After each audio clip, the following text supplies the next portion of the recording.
Hey everyone, welcome back to the channel, where today we're diving into a fascinating game from the FIDE World Cup 2023 between two young stars. Gukesh D playing white and Andrey Esipenko with black. This game kicks off with a classic Ruy Lopez setup, and we're going to break down the opening phase move by move to uncover the strategic ideas and subtle nuances that both players bring to the board. So, buckle up and let's get started. White opens with e4, staking a claim in the center and inviting black to contest it. This is textbook opening play, aiming for quick development and control of key central squares. Black responds symmetrically with e5, matching white's central presence and keeping the tension alive. Both sides are following well-known principles here. White develops the knight to f3, attacking black's e5 pawn and preparing to castle kingside. This move also helps white gain more control over the center. Black counters by developing the knight to c6, defending the e5 pawn and supporting future central or queenside play. Now, white plays bishop b5, the hallmark of the Ruy Lopez opening. The key idea here is to put pressure on black's knight on c6, which is a defender of the e5 pawn. This move indirectly challenges black's center and sets the stage for long-term positional play. Black responds with a6, a standard move in the Ruy Lopez, asking the bishop to decide its intentions. This move also prepares for potential queenside expansion with b5. White retreats the bishop to a4, maintaining the pin on the knight and keeping pressure on black's position. This is a flexible choice, preserving options for future maneuvers. Black develops the knight to f6, attacking white's e4 pawn and preparing to castle. This move is critical for black's development and kingside safety. White castles kingside, prioritizing king safety and connecting the rooks. This is a natural step in the opening sequence. Black brings out the bishop to e7, breaking the pin on the knight and preparing to castle as well. This move also supports the d6 push later on. White plays rook e1, reinforcing the e4 pawn and preparing for potential central breakthroughs. This rook placement is typical in Ruy Lopez structures, supporting the e4-e5 push. Black pushes b5, gaining space on the queenside and forcing the bishop to make a decision. This move signals black's intention to challenge white's bishop and expand on the flank. White retreats the bishop to b3, maintaining its influence on the center and keeping an eye on the f7 square. This diagonal can become very important in middle game tactics. Black castles kingside, securing the king and connecting the rooks. Both sides have now completed basic development and are ready to start maneuvering. White plays h3, a prophylactic move preventing any annoying pins or checks from black's bishop or knight on g4. This is a subtle but important move to maintain flexibility. Black responds with d6, solidifying the center and opening lines for the light-squared bishop. This move supports e5 and prepares for potential central tension. White plays c3, reinforcing the d4 square and preparing to push d4 to challenge black's center. This is a thematic move in many Ruy Lopez positions, aiming to build a strong pawn center. Black retreats the knight back to b8, which might look strange at first glance. But this is a well-known maneuver in some Ruy Lopez lines, where black reroutes the knight to d7 to support the center and prepare for c5 breaks. White pushes d4, striking at the center and challenging black's pawn on e5. This is a critical moment because white is trying to open lines and activate pieces. Black develops the knight to d7, completing the knight's reroute and reinforcing the e5 pawn. This move also prepares for potential c5 breaks or supporting the center further. White develops the knight to d2, supporting the center and preparing to recapture on d4 if needed. This knight also eyes important squares like f1 and c4 for future maneuvers. Black develops the bishop to b7, putting pressure along the long diagonal towards white's center and king. This move increases black's activity and aims to counterbalance white's central control. White retreats the bishop to c2, maintaining control over the center and keeping options open for attacking along the diagonal or supporting the e4 pawn. Black plays rook e8, centralizing the rook and supporting the e5 pawn. This move also prepares for potential central or kingside operations. Now white plays a4, a subtle but important move. This pawn push aims to fix black's queenside pawn structure and prevent black from comfortably expanding with b4. The key idea here is to restrict black's space and create potential weaknesses on the queenside that white can target later. Black responds with bishop f8, retreating the bishop. This might look passive, but it's a strategic regrouping move to keep the bishop safe and possibly rerouted to a more active diagonal.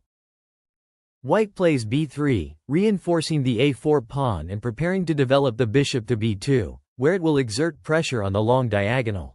This is a classic plan in these pawn structures, aiming to control key squares and support central and queenside play. Black pushes c5, trying to challenge white's center and open lines for the pieces. However, this move is a bit of a missed opportunity. The engine suggests that b4 would have been stronger here, immediately gaining space and fixing white's pawn structure on the queenside. By playing c5, black allows white to respond energetically in the center, which we'll see next. White seizes the moment with d5, pushing the pawn forward to gain space and cramp black's position. This is a critical strategic thrust that restricts black's knight and bishop, and it opens lines for white's pieces to become more active. Black moves knight b6, repositioning the knight to a more active square where it can pressure white's center and queenside pawns. This knight maneuver is a common theme when the center is locked. Knights look for outposts on the wings. White plays knight f1, a subtle repositioning move.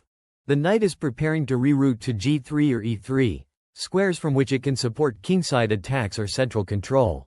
This is a good example of the knight's flexibility in closed or semi-closed positions. Black pushes c4, locking the pawn structure on the queenside. This move tries to gain space and restrict white's bishop on c2, but it also creates a fixed pawn chain that white can target. White responds with b4, challenging black's advanced pawn and trying to open lines on the queenside. This is a thematic break, aiming to undermine black's pawn chain and activate white's pieces. Black captures on a4 with knight takes a4, grabbing a pawn and gaining material. However, this move turns out to be a tactical misstep. The engine suggests that g6 would have been better, focusing on king safety and piece coordination instead of grabbing material prematurely. By taking on a4, black allows white to gain activity and open lines for counterplay. White immediately recaptures with rook takes a4, bringing the rook into an active position on the a-file. Interestingly, the engine points out that bishop takes a4 would have been even stronger, keeping the rook flexible and maintaining pressure along the diagonal. This shows how sometimes recapturing with a rook can be less precise than with a bishop, especially when piece activity and coordination are critical. Black captures back with b takes a4, opening the b-file and trying to keep material balance. This move creates an imbalance. Black has an extra pawn, but white's pieces are more active and better coordinated. White plays bishop takes a4, recapturing the pawn and activating the bishop on a strong diagonal. The engine suggests that knight 3d2 would have been a better developing move here, aiming to improve piece coordination and prepare for central or kingside operations. This is a subtle point. Sometimes developing pieces calmly is better than immediate captures, especially when it improves long-term prospects. Black plays rook e7, doubling rooks on the e-file and preparing to contest central control. This is a solid move, aiming to improve piece activity and support potential breaks. White moves knight g3, repositioning the knight to a more aggressive post, possibly eyeing f5 or h5 squares. The engine notes that queen e2 would have been better here, connecting rooks and supporting the center more directly.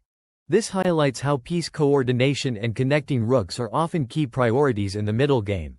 Black retreats the bishop to c8, a defensive move aiming to reposition the bishop for better defense or counterattack. The engine suggests that a5 would have been stronger, putting immediate pressure on white's queenside and fixing pawn weaknesses. White plays bishop e3, developing the bishop to a central square and supporting the d4 pawn. This is a natural developing move, improving piece activity and controlling key squares. Black pushes a5, trying to gain space and challenge white's queenside structure. However, the engine flags this as a missed opportunity, with bishop d7 being a better move to develop and connect black's pieces more effectively. White responds with b5, pushing forward to fix black's pawn structure and create potential weaknesses. The engine suggests that bishop c6 would have been stronger, developing with tempo and putting pressure on black's position. Black moves knight d7, rerouting the knight to support the queenside and central squares. The engine suggests rook b7 would have been better, defending the b5 pawn and preparing to contest the b-file.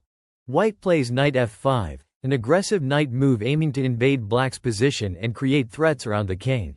This is a strong positional idea, leveraging the knight's outpost to increase pressure.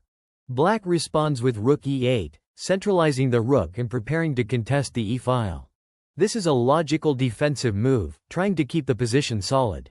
White plays queen e2, connecting rooks and supporting the center. However, the engine points out that b6 would have been a better choice, aiming to fix black's queenside pawns and open lines for white's pieces. Black pushes g6, challenging white's knight on f5 and trying to reduce white's attacking potential. This move is solid but comes after some missed opportunities earlier, and white's activity remains a key factor in the position. Before we continue, if you're enjoying this deep dive into the game, don't forget to like and subscribe to the channel for more exciting chess content and analysis. White plays knight h6 check, delivering a check with the knight. This is a very thematic attacking idea. The knight jumps into black's territory, forcing black's king to respond. However, here black is already ahead by about 2 points, so this check is more of a desperate attempt to stir complications rather than a strong threat. The key idea behind knight h6 check is to disrupt black's king's safety and possibly win material by forcing exchanges, but in this position, black's pieces are well coordinated to meet this challenge. Black calmly captures the knight with bishop takes h6. This is a good practical decision, removing the intruding knight immediately and maintaining material advantage. Notice how black's bishop steps into the breach, keeping control over critical squares and not allowing white to gain any momentum from the check.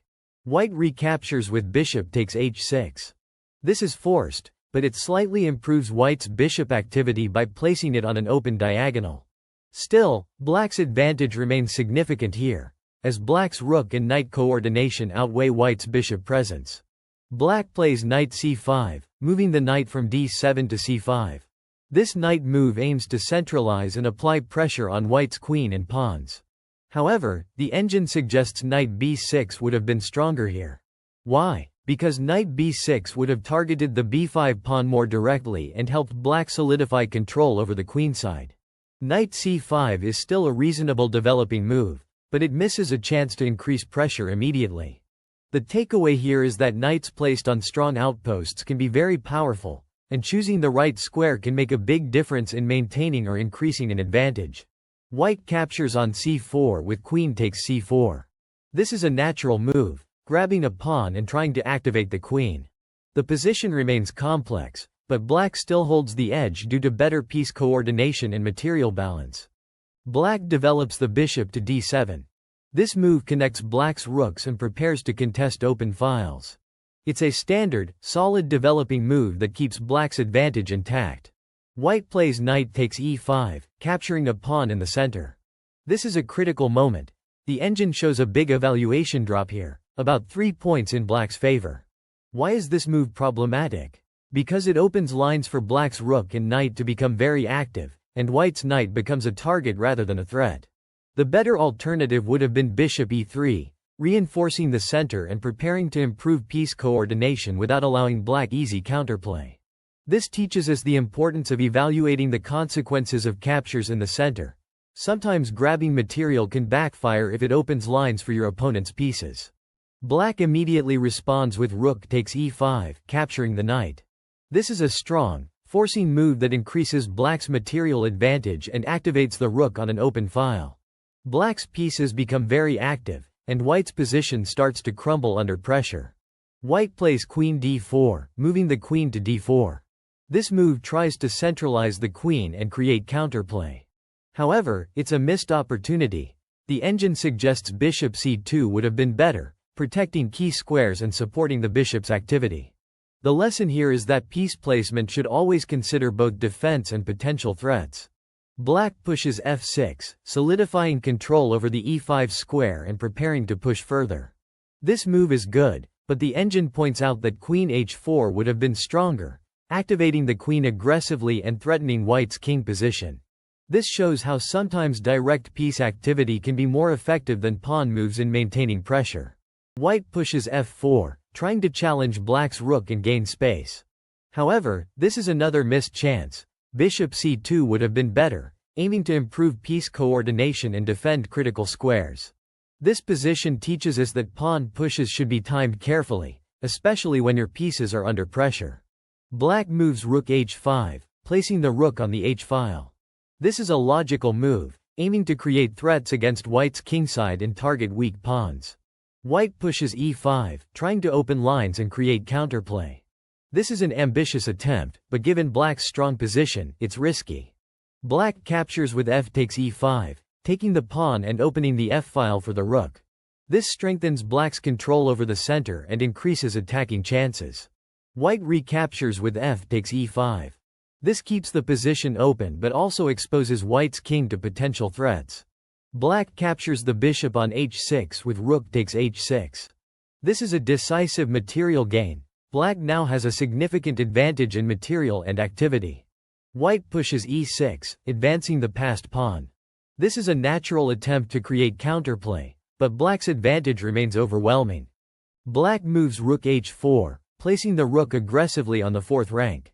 This move pressures white's pawns and restricts white's king movement. White pushes g4, trying to challenge black's rook and gain space. The engine suggests queen f2 would have been better here, focusing on king safety and piece coordination. This shows how sometimes improving piece safety is more important than aggressive pawn pushes. Black retreats the bishop to e8. This move prepares to support the promotion of the e-pawn and keeps black's pieces coordinated. The engine suggests rook takes h3 would have been stronger, immediately increasing pressure on white's kingside. White pushes e7, advancing the pawn closer to promotion. This is a last-ditch effort to create threats, but black's material and positional advantage remain decisive. Black plays queen b6, centralizing the queen and controlling key squares.